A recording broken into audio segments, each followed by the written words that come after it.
Just waiting. We are live.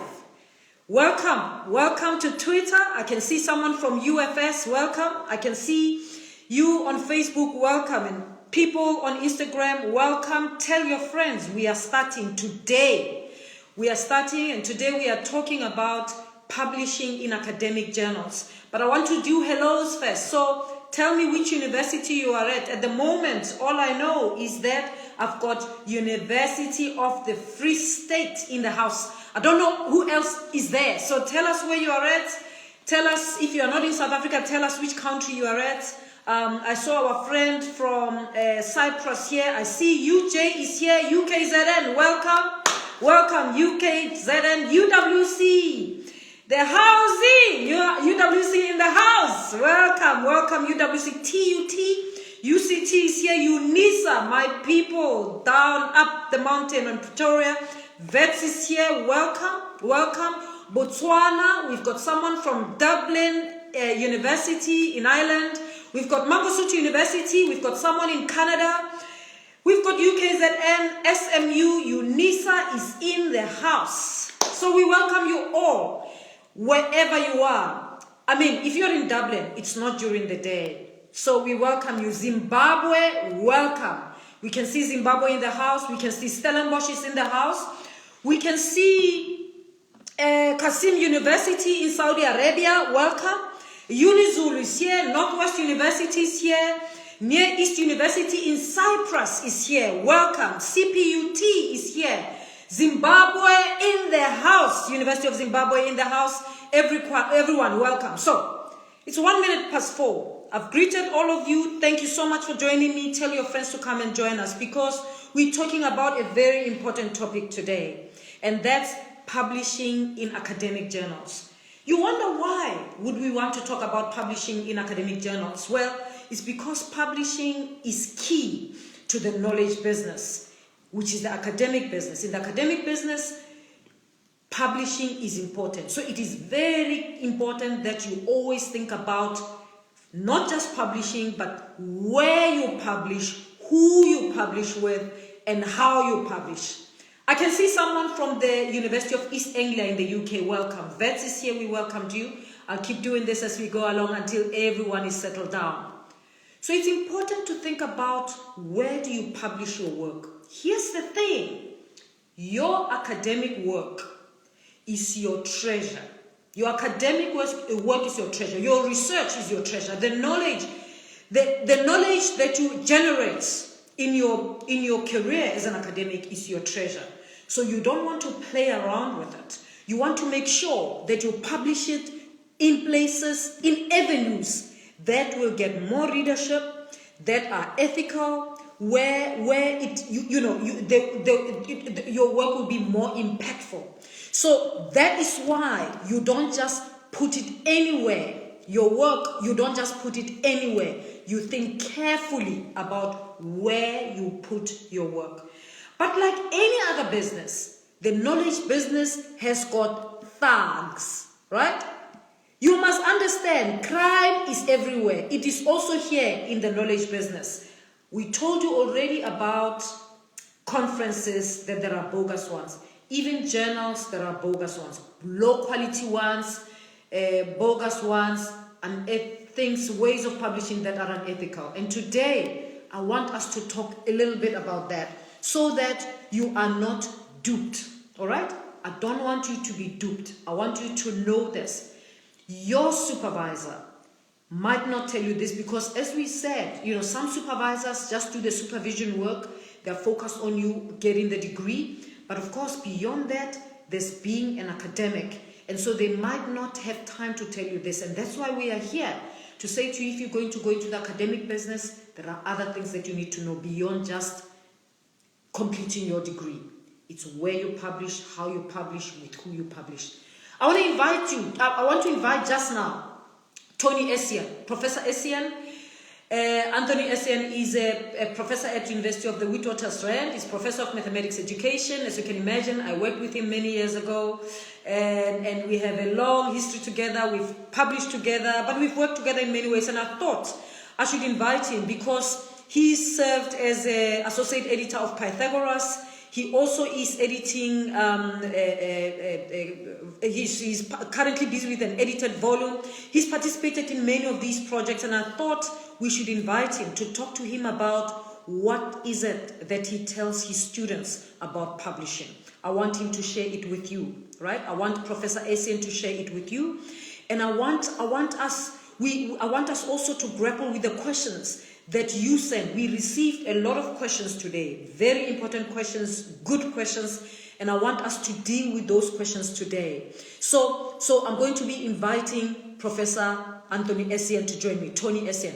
But before I do that, here's the thing, some questions that people have asked. Someone has asked, if I publish in a journal, is it mandatory that I put the name of my university? It is good practice that you put the name of your university. In fact, I don't know if any journal will publish you without saying your affiliation. You've got to indicate your affiliation, right? So you write your name. The other second important thing in South Africa, why we want you to write the name of your university or the name of your affiliation, is because publications are one way in which we as universities make an income.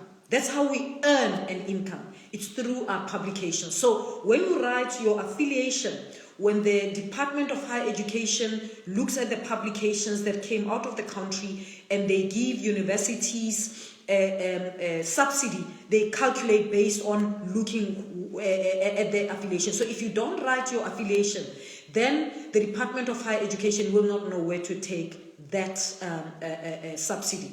But of course, if you don't write the affiliation, your university will also not know that you published that work. So don't take it lightly. And that question we got from Madikhaneng, who asked, when writing an article drawn from a thesis, is it necessary to write the university or the affiliation?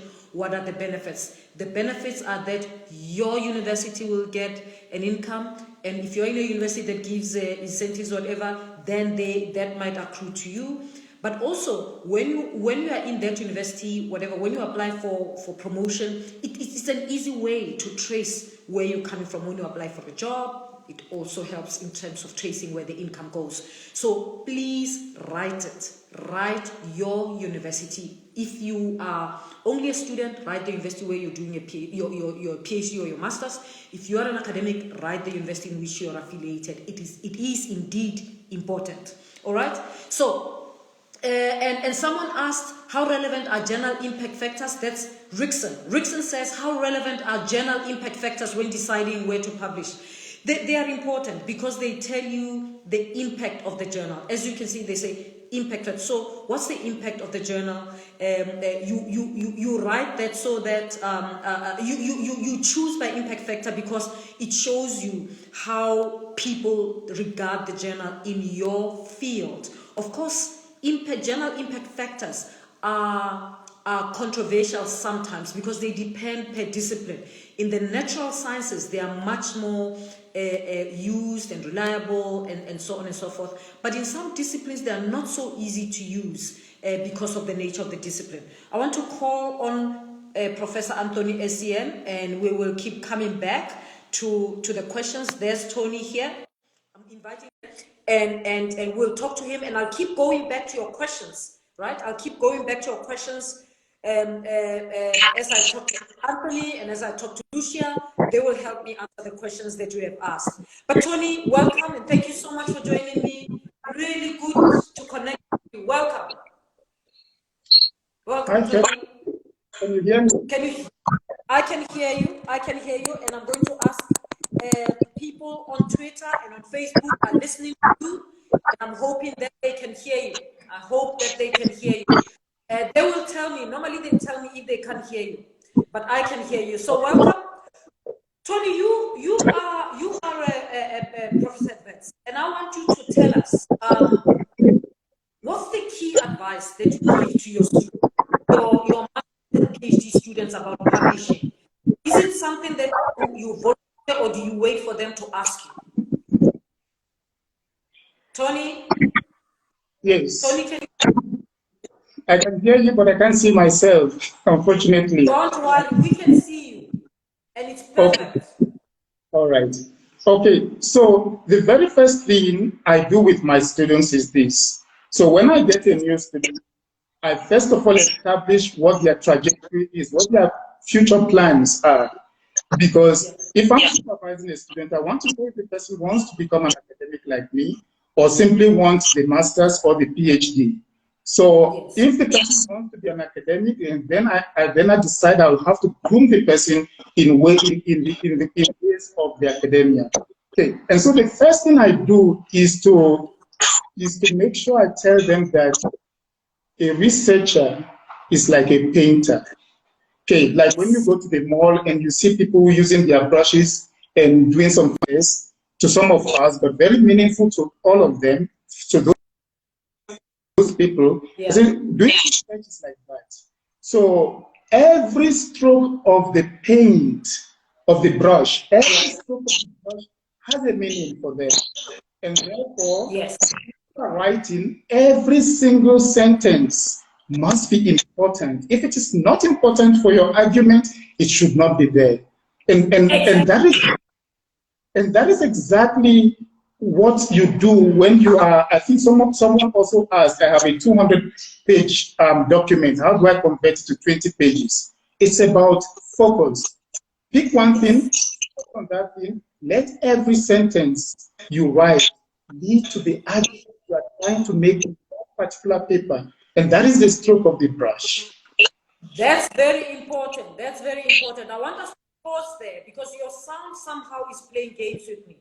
But what Professor Essien is saying is that when you're a researcher and you're publishing your work like a painter, every line, every stroke of paint you put there is important. So you've got to focus, Tony, you say, right? So you don't just write papers where it's just words. Everything you write must contribute to the argument that you want to make. So you've got to ask yourself what argument you want to make in the paper and make sure that every sentence you write in that paper contributes to the argument. What else do you tell them, Tony, about publishing? Absolutely. So the other thing I tell them is to do a very good master's work or a very good PhD work. Okay, and that means that they have doing qualitative work, they must have a good theoretical framework and they must have a good analytical framework. Because that's, if you don't have a good and robust theoretical and analytical framework, you would not be able to do a good analysis. And that means you will not be able to come up with good findings that is publishable. So that's another key thing I dwell on. I think I've even gotten the reputation of being called analytical framework by my students. So here's the thing: you said these words. You want your work to be publishable. So which means it is possible that someone can do this work and then it's not publishable.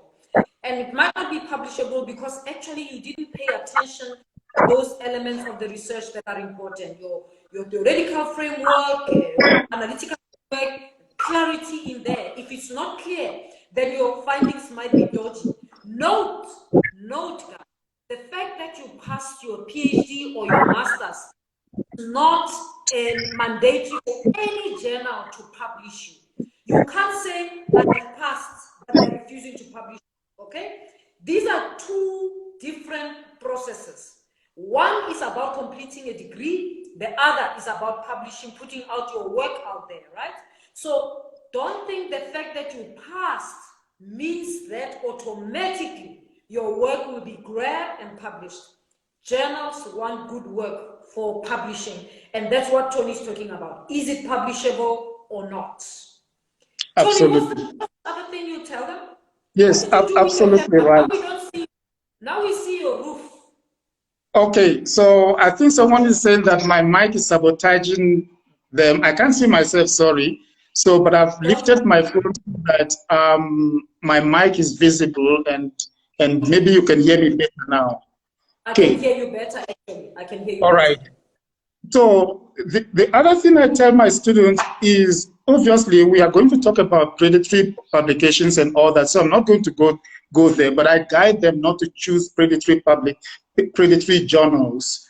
But also, I also tell them something important, and that has to do with joint publication.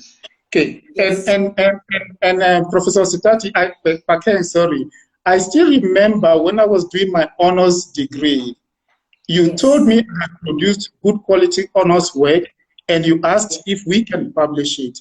And we did publish together. And I still remember what you told me then, which is what I try to also do for my students now. You said to me, Tony, you are not known. I am more known than you, whether you like it or not. That was how you told me. And then you said, but what I want us to do is, what I want you to do is to use me to climb the ladder. Okay, Yes. use me to climb the ladder. And that led to us jointly publishing that work, and I think it was in our Jam State Journal, with me as the first author, and you guided me as the first author, and then you as the co-author of the paper. That was a very watershed moment for me, and that is what I try to do with my students. I try to tell them, okay, if your work is publishable, let's publish together. So the truth is this: if someone sees a paper by Pakeng, the person is more likely to read the paper than read a paper from a relatively unknown Asian. That is the truth in reality. But if someone sees a paper from Pakeng and Asian, the person is more likely to read the paper because there is a Pakeng there. So that is the whole point of using your supervisor as a ladder to climb the step, so that gradually you also become known. That's an important point, Tony. So what people don't know is that Tony was my student from honors to PhD. So I supervised him for his honors, for his master's, and for his PhD. Tony was a super duper student, right? So many students don't get to publish anything from their honors projects. And that's the truth, Tony. You know that by now. So what Tony's explaining is the power of listening to your supervisor and the advice of publishing with them, even though you are smart, right? Like Tony was a good student, he had produced a good honors project, and I said to him, let's publish together. You as first author, I can launch you because my name is much more recognizable. And I'm hearing for the first time today, Tony, that you are calling it a watershed moment. I didn't know that it was your watershed moment. But what Tony's saying is that it broke the waters. People then started recognizing him. So if you are out there, you are working with someone, your supervisor says, let's write together, this work that you're doing is good. Don't be too arrogant and say, I can go at it alone. They've been ahead of you. They know the game, but more than that, they are more known. So they can guide you and still they put you as the first author. They become second author, but it's their responsibility to guide you. They don't want their name to be messed up, but what that does, it launches you. So don't be too arrogant. In fact, if they don't ask, you can ask them and say, Prof, let's write together. And I want you to help me. If your prof doesn't ask, right? Don't be too arrogant and say he wants to write with me, he wants to take my work, blah, blah, blah, blah. It is power to write with other people who are more experienced than you because they can show you the ropes. All right? Tony, another piece of advice. Yes, before we move to another piece of advice, I would like us to be clear about some ethics around publishing. The fact that you had your name on as a co-author in my paper was not simply because you were my supervisor. It was because you made a substantive, not substantial, substantive contribution to the paper. And so being an author of a paper is not simply a given because I was a supervisor, I have to be there. No, as a supervisor, you need to have made a substantive contribution, and anyone who has not made a substantive contribution to a paper would not have the name there. And Katie, when I was publishing for my PhD, you withdrew because you did not have time to contribute to the paper. You withdrew. You did not say, no, I'm going to stick in there because I was the supervisor. You withdrew because you didn't. And that's what we should understand. We cannot have our names on a paper that we have not made substantive contribution to. That's very good. Tony, thank you for mentioning that because that's an important ethical point, right? So people who are listening to us, some of them are young academics, and they hear me saying, publish with your students. What Tony is reminding me of, which is very important, is that you don't have your name as a supervisor simply because you're a supervisor. You have your name on the paper with the student because as a supervisor, you have contributed to the paper. So if you are supervising students for the first time and you've got bright students, that's what you do. So now, Tony and I said to him, write a paper from your honors paper, from your honors research, right? But then he's reminding me that when he finished his PhD, I was too busy. I said to him, write a paper, but then I couldn't work on it. And I said to him, you publish it in your name, because I hadn't done any work on the paper. Of course, I had worked with him on the PhD, but I hadn't worked on the paper, okay? So if you don't work on the paper, you can't say by definition, simply because I was your supervisor, put my name on, right? I said, don't put my name on.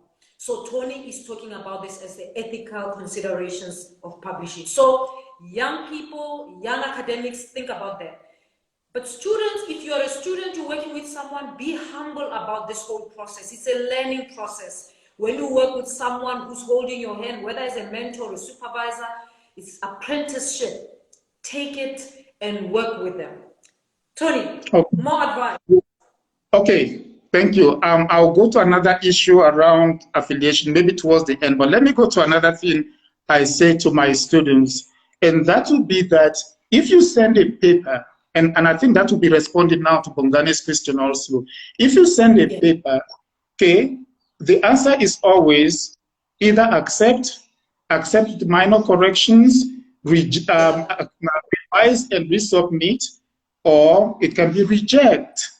And I know it is painful for your paper to be rejected, but we need to realize that the truth is that even your paper can be rejected. Even seasoned researchers can have their paper rejected.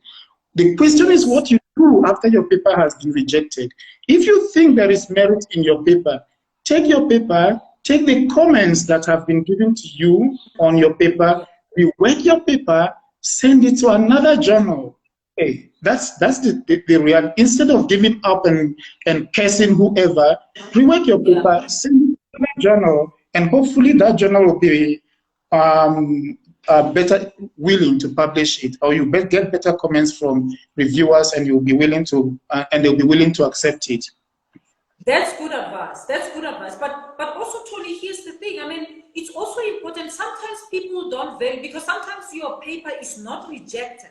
Sometimes there's a lot of comments for you to rework this, rework that. And people, some young academics don't want this. Students don't want this. They just want the paper either to be accepted. So if you get comments that say rework this, rework that, don't throw it away. Rework it. I would say if it's not rejected, and there's comments, don't get impatient and say they've given me comments, I'm dumping this, I'm going to an easier journal. Later on, when I talk to Lucia, we'll talk about selecting journals to publish in. Because you also don't want to publish your paper in poor journals. If you publish your paper in a poor journal, or in a predatory journal, in a low quality journal, what you are doing, you are wasting the work, because once you have put the work out there, you can't then publish it again in a good journal when you find out that there's a good journal. So be careful. Don't go for the easy way out, okay? So what Tony's saying, well, if it's rejected and you've got comments, maybe then you rework it, take it to another journal, right? My advice always is try again. You want to go for the top hitter journals. You don't want to go to the lower ones all the time. You want to always be playing in the big ones, right? So don't be discouraged. Even the experienced academics get rejections, they get comments to rework and resubmit. It is not because you are a student. We just don't tell you, but actually it happens. Tony? Yes, okay. Khetye, we are running out of time, but I have 2 key points, and I hope you will allow me to make those 2 key points. The first is around the question someone asked, which is around a research niche. Okay, and I get students come to me and say, okay, I want to do this for my master's, Okay, and I begin to say, okay, if you want to do this for your masters, you tell me you want to be an academic, you need to begin to think of what you want people to recognize you for in future. Okay, and Hetty, you get invited. I mean, you now as Hetty, you get invited to plenary presentations, keynote addresses, and all that. You do not get invited, Hetty, because you have X number of publications. You get invited simply because you are recognized in a particular field of study. And that is why it is important to establish a research niche for yourself, so that whenever we talk about, for example, right now, if we talk about teaching and learning mathematics in multilingual classrooms in South Africa, we have to mention Hetty or Professor Pakeng, okay, and we have to mention Adler. If you don't mention those names in your paper, not just in South Africa. In the world, if you don't mention Adler and Setati, you don't know what you're doing. Okay, yes. But Tony, the important point that you are saying is that people think because I've published 10 papers, they must now invite me for keynotes address. But actually, that's not. It's the contribution that you made in your area of study. Absolutely. Yes, absolutely. And that is why right from masters, the student needs to begin to think about, okay, if I'm doing it for my masters, okay, I might want to continue this for my PhD because I want to have a firm rooting in this particular area in my field. Okay. Yes. So now the other thing, the other thing I want to talk about is about long paper presentations. Long paper presentations. Okay. At conferences. In those days, presentations. In those days, it was acceptable to first of all present your paper in a conference as a long paper, get comments, then go back and rework it, and send it to a journal paper, send it as a journal paper for publication. It was perfectly acceptable in those days. It is no longer acceptable now, unfortunately, because if you know the paper is good enough for a journal, paper or for a journal, please rather present it as a short paper instead of as a long paper.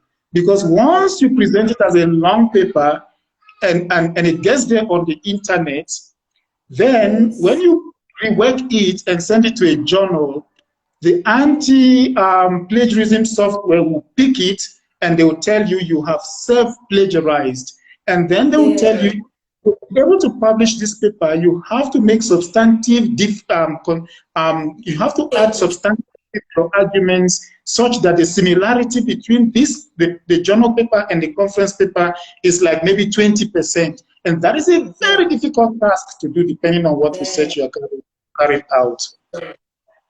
That's very important because in the past, that used to be possible. We used to be able to do that, but now you can't. So it's better to go for a short paper or a discussion and so on and so forth.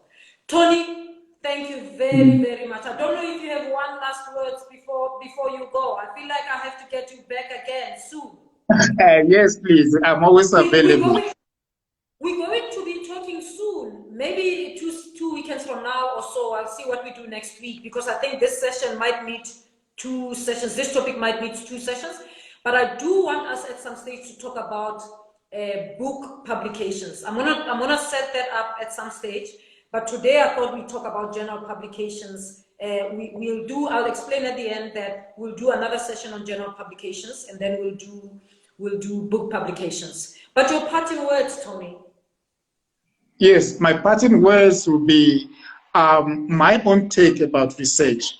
So I believe when we write, or when I write, what I try to do is to make sure my writing is such that it is simple enough to be understood by a wide audience, but at the same time still maintain its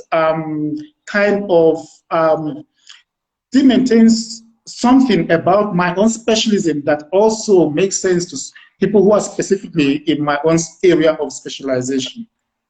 Yes. So someone wrote here and say, on Twitter, they said, how do you decide what's your niche area?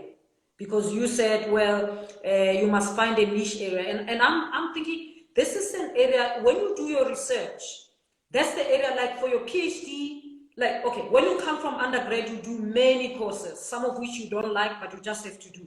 When you do honors, you focus on one discipline, right? When you do masters, you focus even more. That's right there, you are developing your niche area. You focus even more. When you do your PhD, you focus even more. It's not like you have to do other things that you want.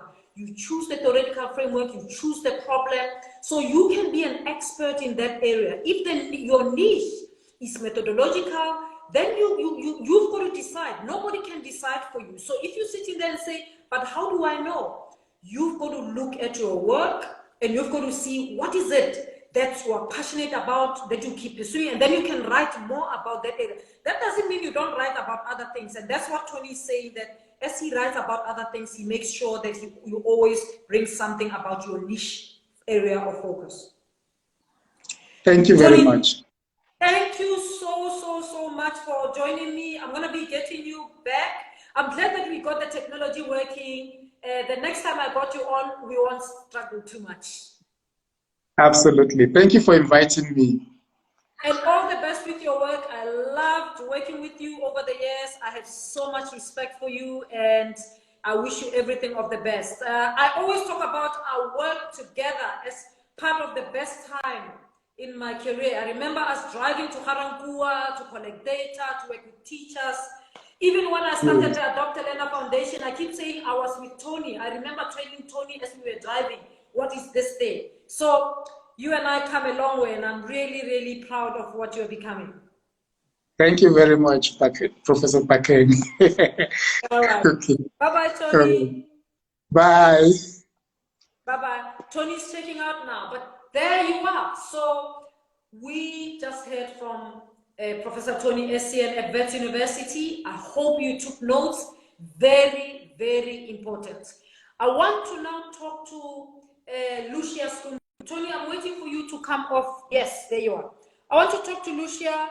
Lucia is going to share with us more about selecting journals, how you select journals, how do you judge the quality of journals that you're selecting. But also, Lucia, I want Lucia also to talk to us about what I always say, the good, the bad, and the ugly of academic journals. Because I told you guys, this is the world. It's not heaven yet. There's thuggery in this business as well, and we must let you in so that you know what's going on. Lucia, thank you so much for joining me. Really, really appreciate it. Lucia, of course, is an experienced publisher. You know much about journal publications. But Lucia, let's start with the question about how do you select, how do you advise a young academic on selection of academic journals to publish them? Right, so that's a very good question, and I really get that question a lot. So the first thing that I would say is, first you need to be aware of a few things. So there are often requirements. So there are requirements often by the funder, there's requirements by the institution, and there are also national requirements. So you need to keep that in mind. And as you mentioned, I think it's been mentioned earlier that we need to publish in accredited journals. The Department of Higher Education prescribes a list of journals in which we should publish. The next thing to do, a practical thing to do, is to look at your references, right? So what you are reading is the best clue for you to know where you are going to, what is relevant, which are relevant journals for you to publish. That's a good thing. That's an important thing, because many students and young academics don't read the references of the papers that they read. It's not only good for seeing which journals to publish in, but it's also good to see what else do I need to read for my work. But before I get back to Lucia, Lucia mentioned the issue of publishing in accredited journals. And I want you to know, young academics in South Africa, the list of accredited journals produced by the Department of Higher Education is a list of the country. It doesn't mean those are the only journals that you publish in. And I'll give you an example. In mathematics education, one of the top journals, in fact, the top journals in the field was at some stage not on the list. The Journal of Research in Mathematics Education. It wasn't on the list. And I decided I'm going to publish in it anyway because it's the top journal, highly respected, wider reach. So you've got to be smart as well as you look at that list. Don't just lock yourself into that list. Talk to people in your field who are senior and then they can clue you in as well. All right? Lucia, Tony mentioned the issue of predatory journals, but I want you to talk, maybe you can decide to talk to us about predatory journals, because this is the one word that many young academics hear a lot, that they apply for the rating or whatever they are told, this is a predatory journal, or their professor says, stop quoting these journals, the predatory journals. What are predatory journals? And how do I know as a young, unsuspecting academic? Yeah, another very good question, because it's actually, as you mentioned, it's so controversial, and there are many researchers that are calling for that, the terminology just to be changed as well, because there's a confusion between, what is really predatory and what are just poor journals. But a predatory journal, so very recently in 2019, a whole group of researchers got together and they published, did a workshop, and they published their results in Nature. And what they came up, so they looked at what is the definition of a predatory journal, and they came up with, it's a journal that accepts your manuscript for publication along with article processing fees. So there's usually a cost to that as well, but they don't do any of the work that is related to publishing and editing, right? So it's basically, it's a type of fraud, because there's it's a fake. Basically, it's a fake. But it is also, it's fraud because it is, because it is for open access journals usually, where they charge a fee to publish your work, but then they don't do any work, right? So immediately I want to say, right? So immediately I want to say that not all open access journals, of course, are fraudulent. I wanted us to go there. Not. I want us to talk about open access journals. So just get the point clear what Lucia is saying. It doesn't mean all open access journals are a fraud, but all the fraud journals are open access. Did you get that? So not all open access are fraud, but all fraud are open access, right? They are making money. So if you submit your paper for publication, you quickly, in 2 weeks, 3 weeks, or whatever, you get a response that says your paper is accepted. There are no comments, nothing to rework, and you, as an unsuspecting young academic or student, you jump up and down, my paper has been accepted. Fraud. And then they say to you, pay so many dollars, right? Yes, exactly. They are making money. Right. So talk to us, Lucia, talk to us also about, you said something about if it's not all open access, but are all the journals that make you pay, are they fraud? No, absolutely not. So there are a large number of open access journals, thousands in fact, that are very good journals. Open access journals is just a different business model. So it allows the author to pay an author fee that covers all the production costs, so that article is available to anybody across the world that has access to the internet. Without, so instead of only having access to journals that are linked to a subscription, or where the library has a subscription, these articles are then open for anybody to read. So it's a good model. And the ones that charge, they can charge even when they are not fraud, right? So the people should not make a mistake of saying, if it's charging, then it's fraud. Okay, great. No, definitely. Someone is asking a question here online. Someone says, can I retrieve my paper if I have already submitted and I realize that this is a fraud journal? Can I retrieve it? So you must remember that you're working with somebody who's corrupt. It's a form of corruption. So you will not get your money back. Yes. So there have been litigation. There was a big one last year in 2019, where there was legal action taken to such a publisher. But it is very difficult as an individual to get your money back. I'm not aware of any success stories around that, about getting your money back. No. So Moshala, I hope you hear the usually question. to retract. Yeah. So Moshala, if you have already paid, what Lucia is saying, if you have already paid, you might struggle, you will struggle to get your money back. They will not give you your money back. But if you haven't paid, you just submitted, they said accept, and you realize this is a fraud journal, you haven't paid, you can say to them, I no longer want to publish, that's okay. But if you've paid, that's it. But not only have you lost the money, you've lost your work as well, because now you can't publish it elsewhere. That's the big deal. So you always have to be careful about where you're publishing. Tell us more about quality of journals, Lucia. Yes, so it's very important to make sure that you are aware of what are the basic indications of a good journal. So when you go to the journal website, make sure that there's enough information for you to make a decision. So you need to see information about the editorial board.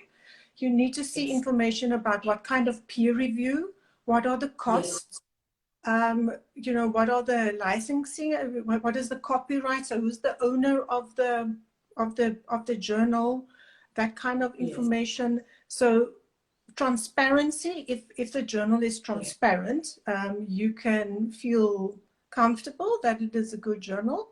And then the opposite, of course. So when you're looking at a predatory journal, you're going to see all the opposites of that. You're going to see it's not going to be transparent. There's not going to be clear contact information. You're not going to know or be able to verify who the editorial board members are. You know, what kind of processes are there to combat you know, ethical issues. So that kind of information will not be available on the website. So that's a clear indication. And predatory journals also have a tendency to pretend to be like a legit journal. Sometimes they use the title of the journal that looks like a legit journal. So I mean, the big thing that Lucia has said is that you always have to remember that you are working with thugs if you're getting into a predatory journal. So their big aim is to dupe you, is to get you into this wire, to grab you and get money from you, and they are done. So be careful about that. But Lucia, you also talked about some journals are just poor quality, some journals are just bad ethics. So what's the difference? Because I mean, remember that in the past there used to be a list online, Bill's list, and people could just check. You could just check Bill's list and know which journals are predatory. Now people fought to get the Bill's list offline. Now the Bill's list is offline. It was a political issue. The list of those list of predatory journals are offline. Now people have to be wiser. But more and more people are getting betrayed. And then, of course, there are poor journals that are not predatory. How do I spot, as a young academic, how can a young academic spot a poor journal? A poor journal, well, let's start with, how do you spot a predatory journal? Yes, because a predatory journal is intentionally deceitful. So it will have false information about peer review. It will have false information about the editorial board. It will have false information about the location, for example. So these are things that you need to check. How will you know it is false? I mean, they give you they write an IBSN number. You're a young academic. How will you know, Lucia, that it's false? Yes, that makes it very difficult. So you have to either check those things. So if it says, you know, it's very difficult. So if it says the journal is located somewhere, you actually do a search and check, is there such an address, right? So you use Google to check those kinds of things. A better way actually is that we need to rely on lists, like indexes that where the journals have gone through a selection process, you know, lists that we trust, like Scopus, like Web of Science, like the Directory of Open Access.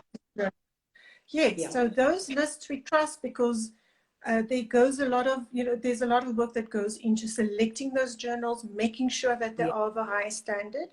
So instead of everybody, you know, trying to do all of these checks, which is very difficult, I would definitely advise find the list that you trust and use those, like Scopus, Web of Science, Directory of Open Access Journals. Those are good lists. There are other sources as well. There are libraries, for example, that now subscribe to lists of journals that have, like the Beals list, but they are subscription based, but they give you a list. I think there's Cabell's list, which lists more than 1,500 journals that are definitely predatory. But that Nature article that I referred to earlier, they actually counted more than 90 lists of similar to Beals list. So we also can't. But is the Beals list still available? I thought it disappeared. Is it still available? Can people still access it? Yeah, Beals list is still online, but it is not being maintained by Beal anymore. But the original list, it was until 2017. He kept it updated, but so it's not being updated, but the list is still available. So here's the thing, young academic students, you can check online. Beals list is BEALS list. Just check. It gives you the list of predatory journals. As Lucia says, it may not be updated, but it will give you a good sense of those journals that are and here's the thing, you know, I've been in universities where there are debates about predatory journals, and young academics are told this is a political ploy to get us not to publish in these what journals. Listen to me. When you hear that, don't be duped. You must know that predatory journals are a scam. They are a network of people who are here to make money, and they will make as much money from you as possible. So you want to be publishing with reputable journals. So don't listen to other debates. Or if you listen, don't do what they say, do what's the right thing. Lucia, more advice. More about the predatory. If you have more about predatory. Yes, I think it is. I think it is important to keep in mind, to make that distinction between open access and, and predatory. Don't get confused between the two, because predatory journals are definitely intentional. Poor journals are not intentional in the same way at all. So it might have a poor website. It might have poor articles. But it is not intentionally defrauding the authors. There are some sources also. There are some resources that also help you. So there's a Think Check Submit. So they also have a checklist that you can use. That this is openly available on the web, and try those. The consequences of publishing in predatory journals are very severe, because it damages your reputation. So as an academic, it's going to damage your reputation. That's the important thing. You don't want to be applying for a job and then people see a predatory journal, red lights go off and they don't. So if you ever made a mistake and published in a predatory journal, my advice is remove it from your CV. Remove it from your CV. And if you have to declare that you once made that mistake, then declare it. It's human to make a mistake, but then declare that you made that mistake and never again. But don't put it in your CV. Someone is asking about poor journals. How do you know poor journals? Because you are differentiating between poor quality journals and predatory journals. So a poor journal would have articles that are not really up to standard. So you can, if you read that, you get a sense later. If you read the articles, you can see it is poor research that was basically done. Often a good clue of a poor journal is that the scope is too large. So when you're selecting a journal, you always read the aim and the scope on the website very carefully, because that is an extremely important way for you to understand whether your manuscript matches the scope of the journal. So if the scope is too wide, too broad, accepts basically anything, that would definitely be a poor journal. The website would be poor as well. So there would be mistakes. There would be grammar mistakes. It would just be unattractive, not nicely designed. It would also lack information, crucial information. Like what kind of peer review is being used? Are there any, what are the ethical standards that are being applied by the journal? So that just would not be mentioned at all. It also would not be indexed. So a good journal, not all journals are indexed in the big international multidisciplinary journals like Scopus and Web of Science, the ISI indexes and so on. But it does give you a good idea that the journal is of a certain quality. Also, those journals don't have, procedures in place for archiving, for checking plagiarism, for, checking whether ethical standards have been applied. So that would constitute a poor journal. And as you can hear, these are not fraudulent things. Yes. It's just yes. poor. It's just not just poor. Poor practice, basically. Yes. So you can see you might find poor research published in those journals as well, because maybe the review processes are not what they should be, or stuff like that. Lucia, I wonder if you looked at the list of questions that we received, and whether there are any questions that anyone that you want to take. Yes, can you remind me, or let me check on I've got my computer. All right, so there's someone who's asking about the importance of the hash index, the H index. Oh, yes, right. So yeah, the H index, so just to go back to what is the H index. So the H index tells you, it's basically your number of publications that has an equal number of citations. So if you have an H index of 5, that means that 5 of your publications have been cited 5 times. And let me pause and tell them why it's important. In academia, in the business of academia, being cited is very important. It shows the impact of your work.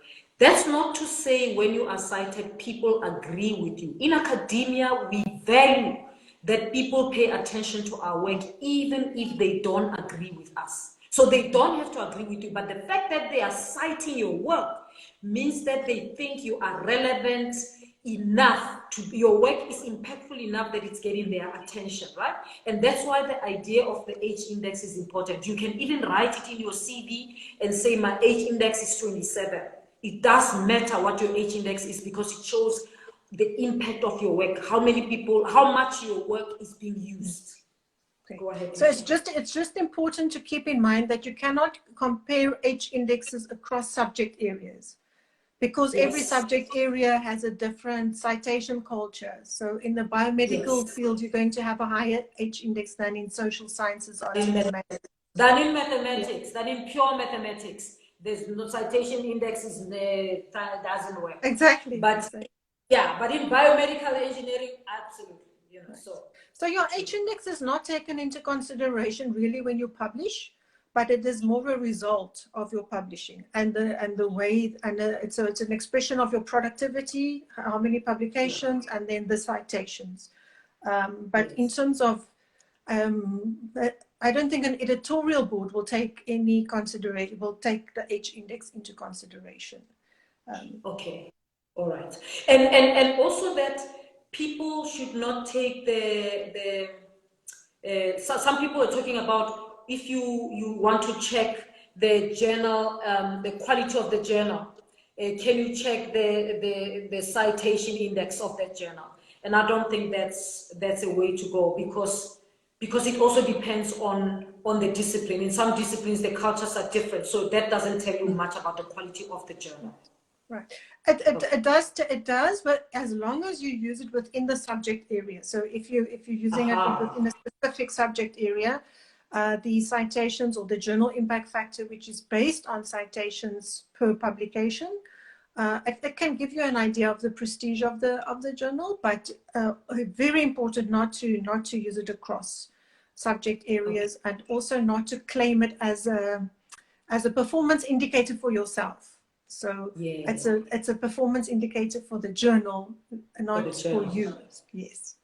Yeah. Okay, I've seen young people who write in their CV, I published in this journal, the index is this. So they're trying to say I'm publishing in top journals, but you are saying that's not necessarily about performance. Just be careful. You be careful of that, because it could be that the article that you published was not cited at all, so it could be a false representation, right? Very true, Lucia. And then there's another question. I'm gonna take another question. Let's see. Is it a good idea? This is from Khalalelo. She says, is it a good idea to pay for your article to be published in an open access journal? It's great because people get to see your work, but it does feel a lot like you are paying for your work to get out there, because it can get out there for free. Oh, that's such a nice question. It's such a nice question, but keep in mind that, so even though you're paying for your article to be made open access, it still goes through a peer review process. So the fact that that does not mean that you are paying to be published, because it still has to go through the process of peer review and through the whole editorial process. So it could be rejected. No, so that does not, I don't think you have to be concerned about that. It is just a manner, paying an article processing fee is just a manner of allowing readers that don't have access to subscription journals to also access your journal. Yeah. So you're not paying for you. Okay. I think that's good advice. So you want to be paying for that. If it's a good journal and it's online, it's open access, they require you to pay. Go for it, because you're getting the service, the quality of the journal, the review process, all of that. Even though you can still put your work out there on your website, it's different. On this case, it's not just about getting your work out there. It's about the fact that it goes through the review process, and so you're putting out a work of a particular quality out there. But it also means that if you publish it in that journal, it will get the readership of that journal, which is a wide community if it's an established open access journal. Yes, absolutely. Yes. All right. We've got 3 minutes. Wow, there's so much I want to talk to you about, Lucia. and so I want to check the questions that might be very relevant. Okay, so someone says, is it a prerequisite that manuscripts should follow a IMRAT structure for publication? What is that? Do you know what is IMRAT structure? Yeah, yes. So it's the normal structure of a manuscript, where you do your introduction or your background, you do your literature review and your methodology. So usually all good academic journals have a structure like that. But differs slightly, right? So it's very important to go to the website of the journal if you want to publish at that journal, and check what the guidelines, for the author is, because that is going to determine, what kind of structure needs to be followed. And you also, of course, have different types of articles, and those articles don't always follow. So if it's a full research article, then that structure would apply, but you also get shorter versions. So you get notes or commentaries, things like that, and where you don't have to follow that. So you can so often what happens, if you have very good results that you want to get out there very quickly, you can publish it as in a short format. And then you can follow it up with a full article. Lucia, thank you so much. I see we have 1 minute, so I don't want us to be cut before I say thank you. I'm going to be talking with you because I think we need more conversation on this. We haven't talked about what happens when you submit a paper, how does the review process work, and so on and so forth. I want us to get into some of that, and I'm going to ask that you come on with me again next week so that we talk more about these issues, but also how these things are managed. But this has been very, very useful, and I really appreciate you spending the time sharing your experience and your knowledge.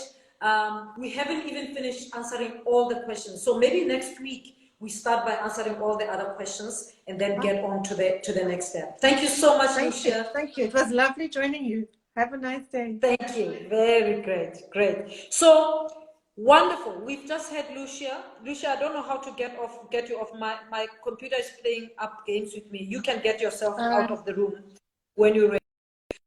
But we've just had this session with Julia, with Lucia.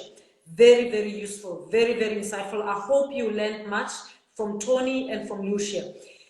Just from first the ethics of publishing, how you select journals, but more importantly, the thuggery that goes on in the publishing business. The fact that there are people out there who want to lure you into publishing their journals, but they are not interested in publishing your work. They just want to make money, okay? So that's why it is important that you do the work. Don't publish in any journal that you don't know anything about. Don't just be happy if you submit to a journal and they quickly say to you they've accepted, there's no rework, nothing. Let me tell you, it is not because you're smart. It is because it is not normal. It is because it is bogus. So don't take it. If they just say, accept, your paper has been accepted, we'll publish it as it is. Don't accept that. Don't let them fool you into feeling that you're great and it's because they want your money. So they will just say, accept, and then they'll say, pay so many dollars, you pay. They publish your work in this bogus thing, and then your work is lost. Nobody cites it, nobody reads it, but more than that, it damages your reputation because you write it in your CV thinking that you have published, but then you are telling the world that when you go for dodgy things. So don't do that. Mahodu, amangata, mona mo lefatsheng.